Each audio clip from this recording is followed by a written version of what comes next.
राम राम सा, जय श्री किसान, विजय श्री किसान।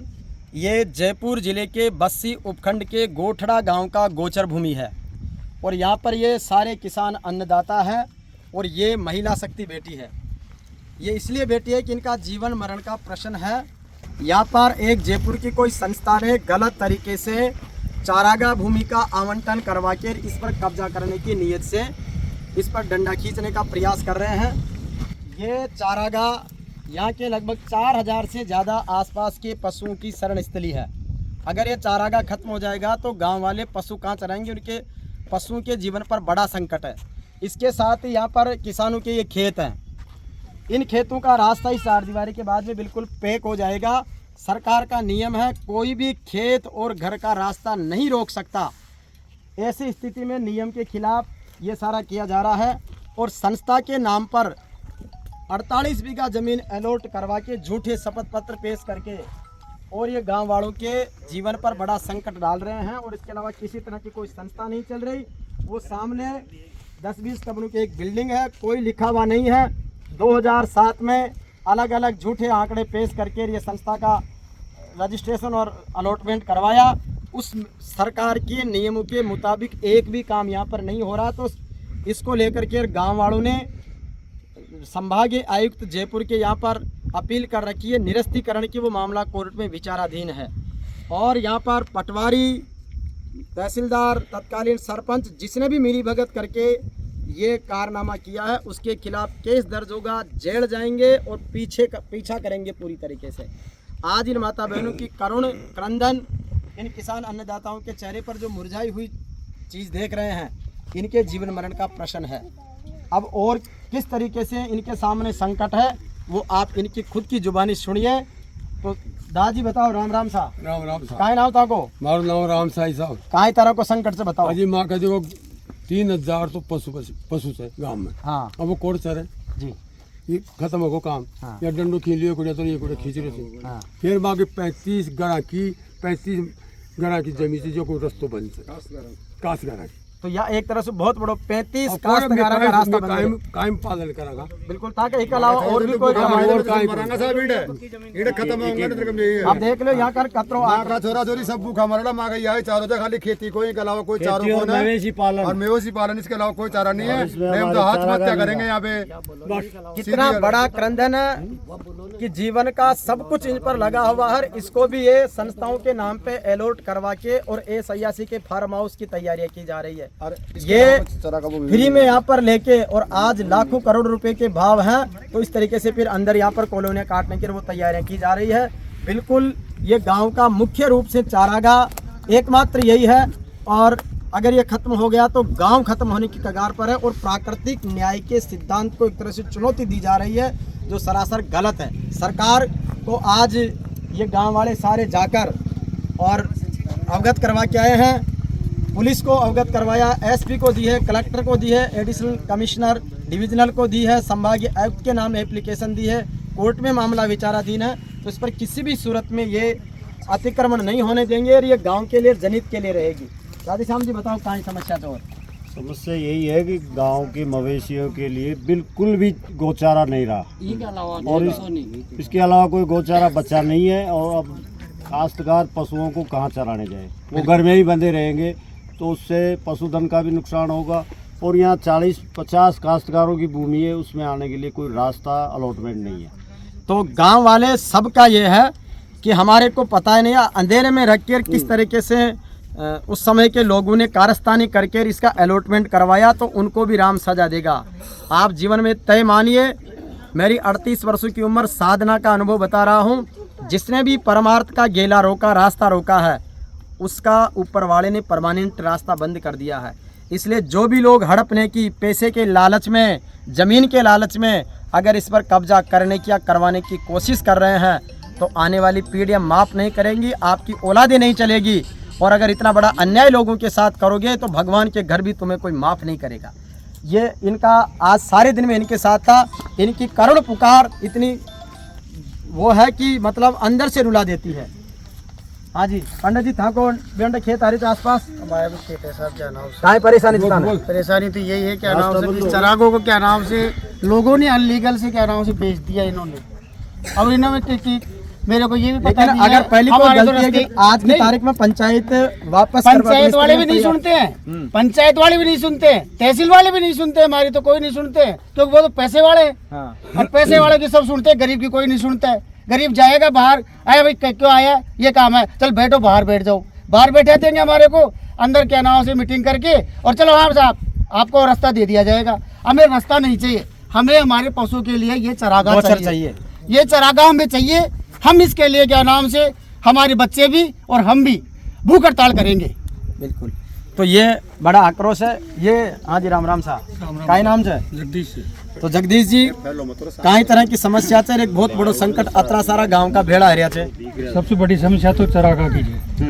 इनके अंदर अलॉटमेंट करे हैं कि पहले पीछे की तरफ ही चरागाह छोड़ा है जिसका रास्ता नहीं है, और इधर से जो खेती वाले हैं इनका कोई रास्ता नहीं है, और वो पैक कर रहा है इसको, दोनों तरफ डंडे खींच रहे हैं चारों तरफ से, और आना जाना बंद हो गया काश्तकारों का। और हम तो ये चाहते हैं कि जानवरों के लिए चराने के लिए चरागाह रहना चाहिए। तो चरागाह को बचाने की ये मुहिम है। राम जी राम राम। का नाम से? मेरा नाम राधा कृष्ण है। तो राधा किशन जी, जीवन मरण को ताका गांव को सवाल चे, ताका पशुधन के लिए, ताका छोरा छोरिया के लिए, ताकि खेती बाड़ी के लिए, तो काहे करेला थे? हमारे पशुओं को चढ़ने के लिए और जगह नहीं है, यही चरागाह है कि इसमें पशु चढ़ते हैं, और खेती के लिए रास्ता भी यही है। 30-40 काश्तकारों की जमीन है, उसका रास्ता बंद कर रहे हैं, बाउंड्री खींच रहे हैं, चारों तरफ रास्ता जाएंगे कहाँ? एक तरफ रेल लाइन है, दूसरी तरफ ये बंद कर रहा है, साधन किस तरह से जाएंगे, खेती कैसे करेंगे? बिल्कुल। तो ये एक बहुत बड़ी एक बात ये बोलो, अगिया 48 बीघा में कॉलेज में तो इंडिया में कोई देखी को नहीं अच्छी कॉलेज किसी बना कॉलेज में चार लोग को ना और 20 कमरा सारा है। और ये कॉलेज ने बताया कि कॉलेज गाँव से 6 किलोमीटर ये पाइपलाइन गाड़ दी, मैं गाँव पैदा करोगे यार, खेती करेगा पाइपलाइन बताओ। मतलब कॉलेज के नाम पर आवंटन करवा के और फार्म हाउस बनाने की तैयारी की जा रही है। पाइपलाइन गाड़ दी, खेती की है इन लोगों ने, अन्याय। पहले 6 किलोमीटर गाँव से बता दियो इन्हें। अब उन्हें एक बच्चे को जाओ जानवरों को, और ये 6 किलोमीटर में हमें खूब खेत दिया तहसीलदार ने, 500 मीटर नाव पे कोना 6 किलोमीटर से किया।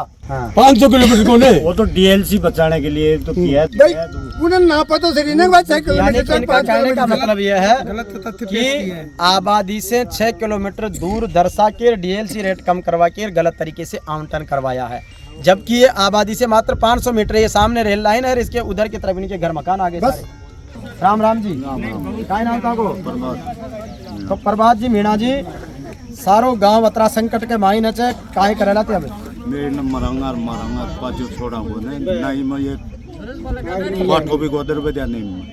सही भाई, ताको तो जीवन मरण को सवाल जीवन मरण को सवाल से खेती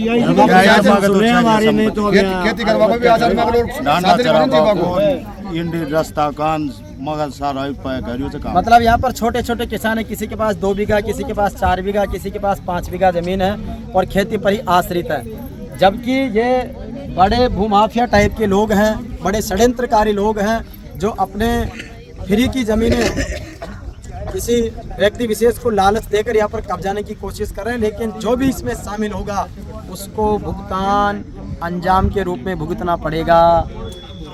हाँ, ये सरपंच साहब है।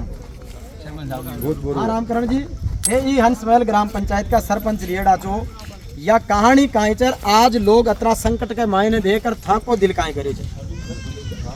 मेरे हिसाब से तो चरागाह भूमि खाली होनी चाहिए। जो आवंटन हुआ था उस टाइम पे पता नहीं किस आदर्श लिया था, और जो भी वो भी गलत है, गलत तरीके से किया गया। तो सरकार से मेरी तो यही मांग है भाई, चरागाह भूमि तो खाली होनी चाहिए। और दूसरी तो गोचर के लिए पूरा राजस्थान की गोचर भूमि ने मुक्त करवा के लिए बार खरनाल तेजा जी का भी जा रहा, उंडन सुरसरा भी जा रहा, तो वो काई मिशन चता को मिशन चरागांव को 3 गांव का इस टाइम पे भी माननीय उच्च न्यायालय में चला विचाराधीन मामला, अभी भी कोर्ट ऑफ कंटेम्प्ट लगवाई है खेड़लावास मामले में।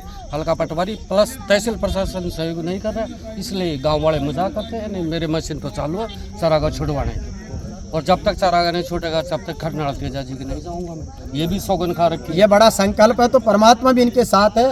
भाई माता जी वो था गाँव के ऊपर तो बड़ो संकट से कहाँ कर लिया बताओ।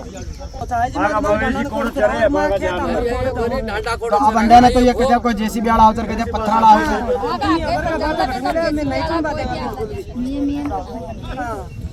अच्छा, तो ये कह रही थी भाई में पूरी एकजुट है।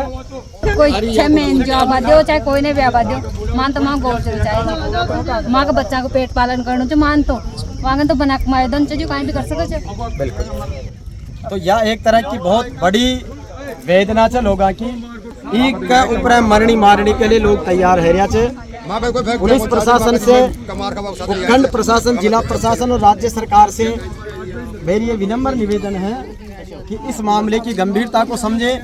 हमने दोनों चिट्ठियां कलेक्टर, एसपी, डिवीजन कमिश्नर को दे दी है, उपखंड प्रशासन को अवगत करवा दिया है। कल और जाकर के और सारे गांव वाले एसडीओ के वहाँ पर, थानेदार के वहाँ पर अपनी बात रखेंगे और अगर नहीं मानेंगे तो यहाँ पर ये सामूहिक अनशन की तैयारी कर रहे हैं, सामूहिक रूप से धरना देने की तैयारी कर रहे हैं। तो इन गांव वालों का जीवन बचाने के लिए सबको एकजुट होने की जरूरत है। किसान कौम का भविष्य संकट में है। किस तरीके से षड्यंत्रकारी लोग जिनके पास में अड़ाप शड़ाप पैसा है, गलत तरीके से इकट्ठा किया हुआ, उस पैसे के दम पर वो अपने ही किसानों के बच्चे जो राज्य की सेवा में, उनको लालच देकर के तोड़ने का प्रयास कर रहे हैं, गांव वालों में फूट डालने का प्रयास कर रहे हैं और उनकी जमीन हथियाने का प्रयास कर रहे हैं। सत्यवादी तेजाजी ने अपनी जान की बाजी लगा दी थी, राला बाबा ने अपना जीवन बलिदान कर दिया था। तो वचनबद्धता के लिए जो लोग मर गए, मिट गए, लेकिन किसानों के सम्मान और स्वाभिमान के लिए इस गोचरे पर किसी भी तरह का कोई अतिक्रमण या निर्माण नहीं होने देंगे। ये प्रकृति के लिए और ये जिस तरीके से अतिक्रमण ने जो खाई खोदी है उसको मिटाने के लिए, और अगर उसमें किसी तरह की कोई प्रशासन मदद नहीं करेगा, अगर वो कोई अन्याय अत्याचार करेंगे तो उसको लेकर के गांव वालों में जबरदस्त आक्रोश है। तो ये सारे गांव वाले यहाँ पर बैठे हैं और इसके अलावा यहाँ पर इस कॉलेज के संचालन के नाम पर किसानों के बच्चे से बहुत बड़ी फ्रॉडगिरी हो रही है। स्कॉलर बेस पे एडमिशन का लालच देके उनसे पैसा वसूला जाता है और किसी तरह की कोई कक्षाओं का संचालन नहीं। ये कॉलेज ब्लैक लिस्टेड है। छात्रवृत्ति घपले का बड़े आरोप इसके ऊपर है। छात्रवृत्ति का क्या मामला था यहाँ का? यहाँ पर ये मतलब जहाँ जितने छात्र रहना चाहिए वो उतने छात्र नहीं थे और इसको छात्रवृत्ति के करोड़ों रुपए के गबन में इसको सरकार द्वारा ब्लैक लिस्ट कर दिया गया है। तो आज भी ये ब्लैक लिस्ट के मामले में छात्रवृत्ति हितों की एक भी मांग नहीं सुन रहा है और ये अपने स्तर पर चुपचाप हो गया। छात्र यहाँ पर कई बार प्रदर्शन कर लिए लेकिन उनकी आवाज़ दबा दी जा रही है। उनको आश्वासन दिया जाता है कि आपको छात्रवृत्ति के लिए हम सरकार से बात करेंगे, मिलेंगे, हमारा प्रतिनिधिमंडल जाएगा, बात कर रहे हैं, आपको जल्द छात्रवृत्ति दिलाई जाएगी। लेकिन यहाँ पर जितने भी छात्र आ रहे हैं उनको अब छात्रवृत्ति की सुविधा उपलब्ध नहीं है और उनको सरकार द्वारा इस कॉलेज को ब्लैक लिस्ट कर दिया। तो ये ब्लैक लिस्ट कर देने से छात्रों के संकट पर भी भविष्य। दूसरी चीज, इसके जो कोई करता धरता है वो यहाँ पर आके दादागिरी का व्यवहार करते हैं, महिलाओं से दुर्व्यवहार और बुजुर्गों के साथ में मारपीट जैसी धमकियां देते हैं। वो कहते हैं कि मुख्यमंत्री भजन लाल शर्मा उनका खास आदमी है, फलाना अफसर उनका खास आदमी है, लेकिन सत्य और न्याय के लिए न सरकार उनकी मदद करेगी। सरकार से अपेक्षा रहेगी कि वो न्याय और ईमानदारी के साथ, भारत के संविधान की प्रस्तावना यह कहती है कि हम भारत के लोग भारत के संपूर्ण प्रभुत्व संपन्न लोकतंत्रात्मक गणराज्य बनाने के लिए भारत के प्रत्येक नागरिक को अवसर की समानता और न्याय देने के लिए प्रतिबद्ध हैं। तो ऐसे भारतीय संविधान से बड़े कोई नहीं है, हर नागरिक को अपना अधिकार है। तो प्राकृतिक न्याय ये कहता है कि जो व्यक्ति जहाँ पर जन्म लेता है, जहाँ पर पलता बढ़ता, जहाँ पर उसका पुश्तैनी घर मकान जमीन है, वहाँ पर उसको पालन पोषण का अधिकार है। उसके आसपास के प्राकृतिक संसाधनों पर उसका पहला हक है।